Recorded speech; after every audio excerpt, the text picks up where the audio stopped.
Hello, Lily. Say, are you still planning on marrying my dear boy, Ethan? Good evening, Mom. It's nice to hear from you. How are you? Whoa, slow down there, young lady. You and Ethan aren't actually married yet.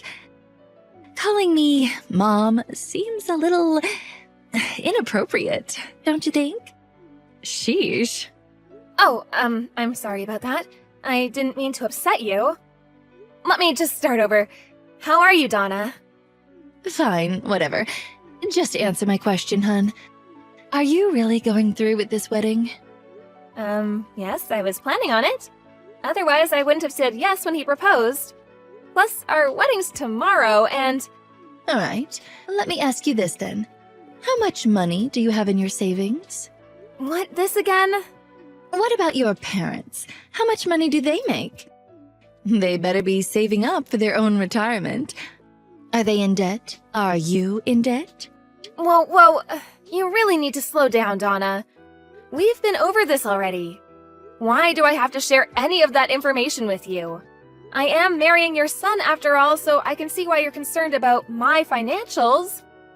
But everything else you're asking about feels a little intrusive, don't you think? You keep bringing up my parents. What do they have to do with anything? I've told you this before. Stop responding to my questions with new questions. All I need you to do is give me your answer, and we're done. Why is that so hard for you to understand? Well, as I've told you before, we don't have any debt. As for all your other questions, I can't answer them until I know what your intentions are. Fine. I see how it is. If you can't give me a straight answer, even on the night of your wedding, I guess that's just how it's going to be. I've had enough. Don't even bother. I will see you tomorrow. Okay, good night, Donna.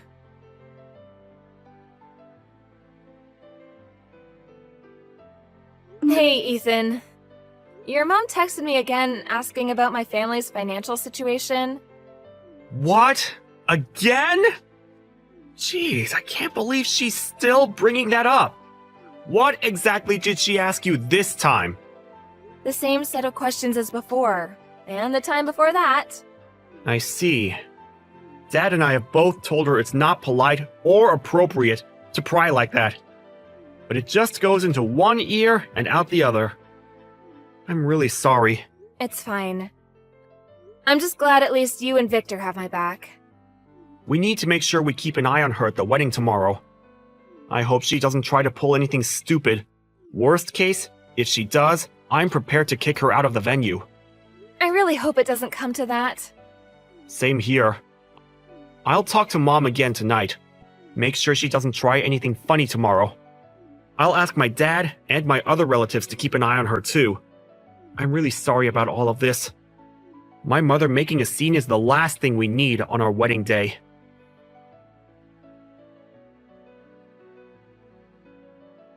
I'm glad at least the ceremony went well. You were absolutely stunning. Oh, thanks, dear. Now we just have to get through the reception. I hope it goes well. Well, Mom's been pretty quiet so far, so I'm hoping that's a good sign. If she can behave herself for the rest of the day, everything will be good. The scowl on her face makes me a little nervous, though. Yeah. She's definitely not doing a good job masking her mood. But maybe she realizes she shouldn't do anything rash? All of our friends and relatives are here too, after all. I hope you're right. All I want is for everyone to have a good time and for the reception to go smoothly.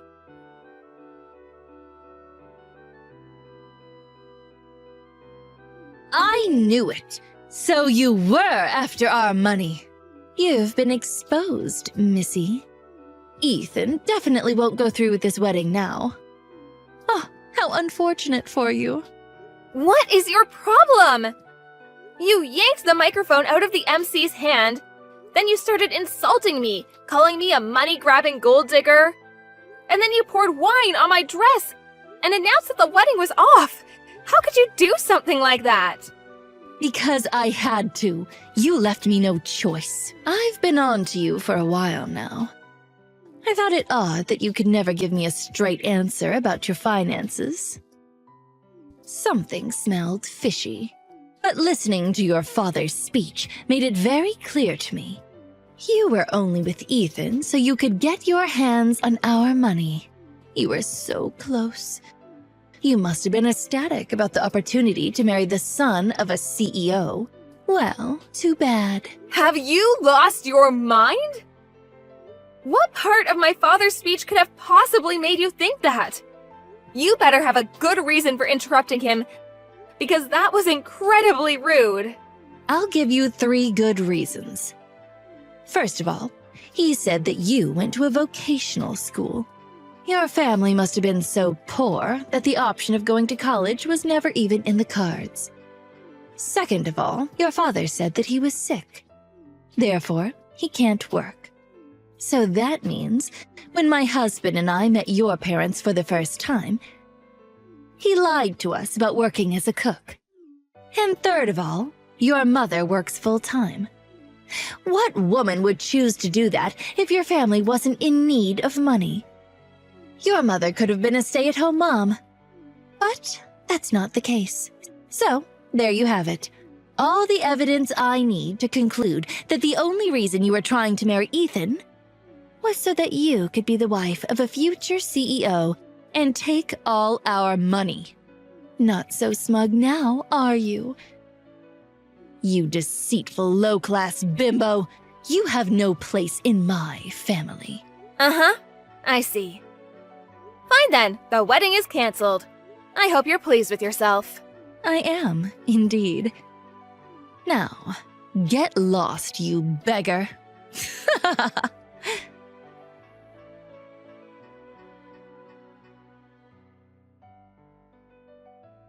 Lily, is it true?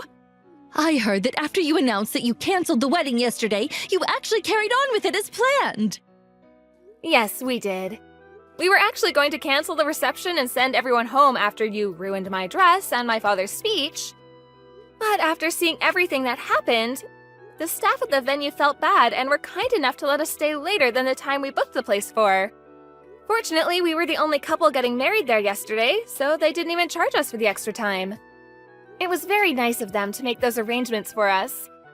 After we watched you practically skip out of the venue, happy as a clam, we carried on with the reception. I can't believe this. So when Victor dropped me off at the house saying he had some errands to run, he was actually headed back to the venue to join us, exactly. Oh, how dare he do that to me? After I went through all the trouble to expose your true identity. You nasty double-dealing pauper! Let me set the record straight because it seems you're confused about a lot of things. I don't need you to be making any more presumptions about me and my family. Confused? Presumptuous? Please, I know exactly what's going on. You foolish little girl. You're still trying to trick me, aren't you? Trust me, I'm not. You seem to be missing a lot of context because you interrupted my father's speech and never listened to the end of it. First of all, yes, I did go to a vocational school. I chose to go to the culinary school so I could help my dad out with the business. The business? What business? You seem to think he works at a restaurant as a cook? Which I guess isn't entirely wrong, but there's more to it.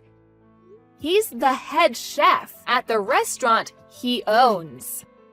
I'm sorry, what?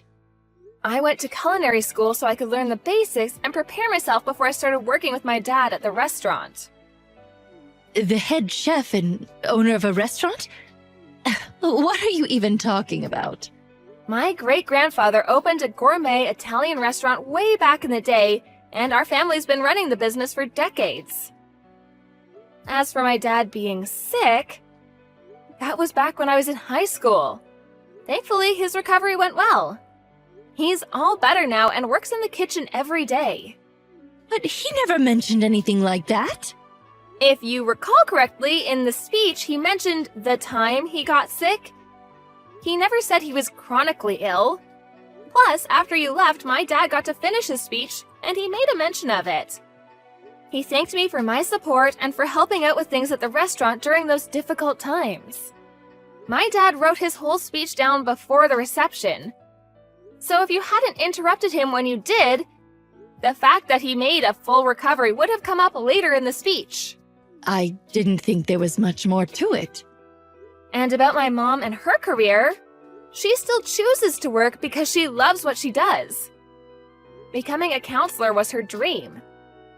She loved helping others ever since she was a little kid. She worked very hard to build up to the point she's at today. No matter how much money her spouse made or what job they had, giving up on her career was always out of the question for her. Huh. Everyone has different values. And it's natural for people to have different goals in life. But it's not okay to make assumptions about them or insult them because of it. Fine. I admit that I didn't have the whole story, I guess. But that still doesn't change anything. I doubt your family's making much from running one measly little restaurant. I'm sure it's nothing compared to the massive corporation my husband runs. I still don't have enough evidence to be convinced that you're not after our wealth. Earlier you said you had 3 good reasons to believe that I was only with Ethan for the money. But I just explained everything.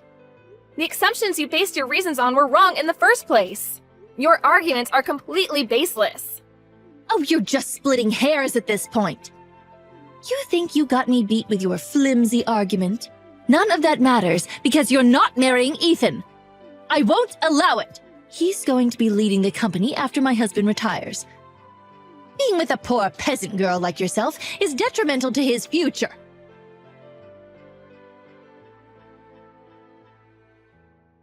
Lily! I'm so sorry about my mother's behavior.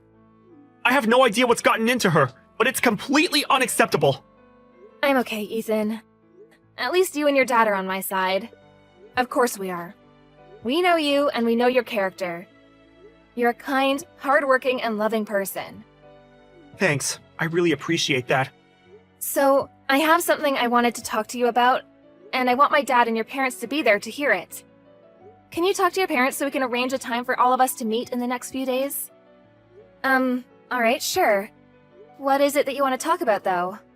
I've been thinking about a lot of stuff. About the business, about our future. I want to make the best choices for us. Dad's been helping me figure some of it out, too. I think I reached a decision. But I wanted to run it by you and your parents first. Okay. I'll check my parents' schedule and get back to you. Thank you. I appreciate it. We'll talk soon.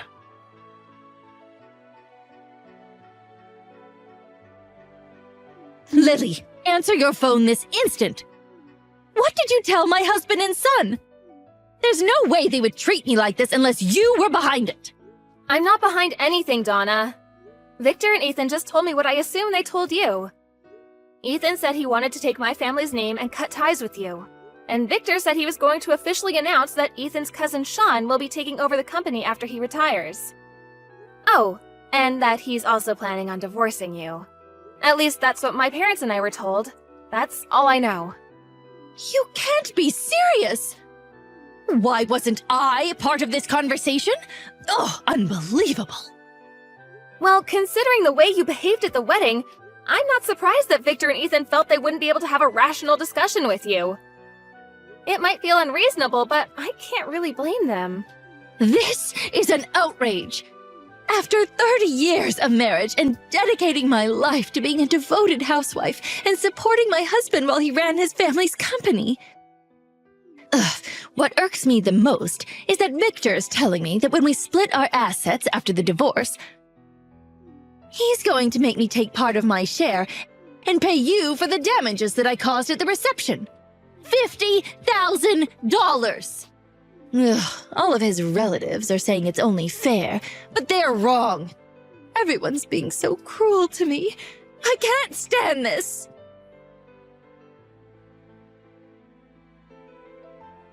Mom, I know you're upset, but please, stop taking your anger out on Lily.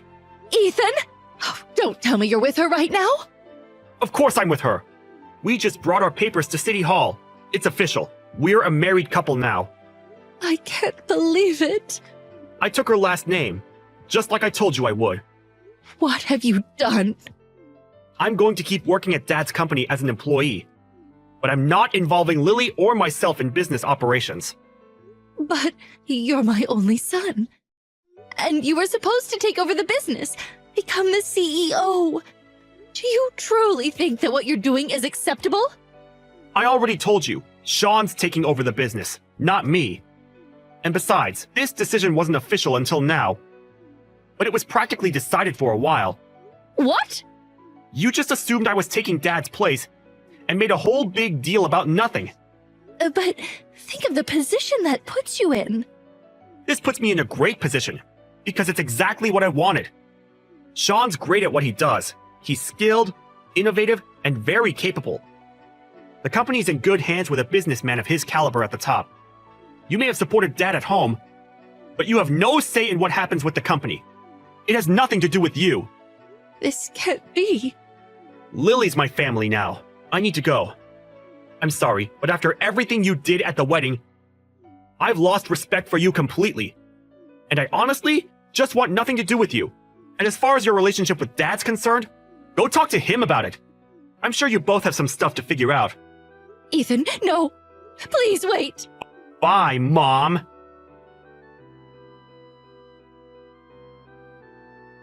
Donna was furious and kept making a fuss, blaming me for everything.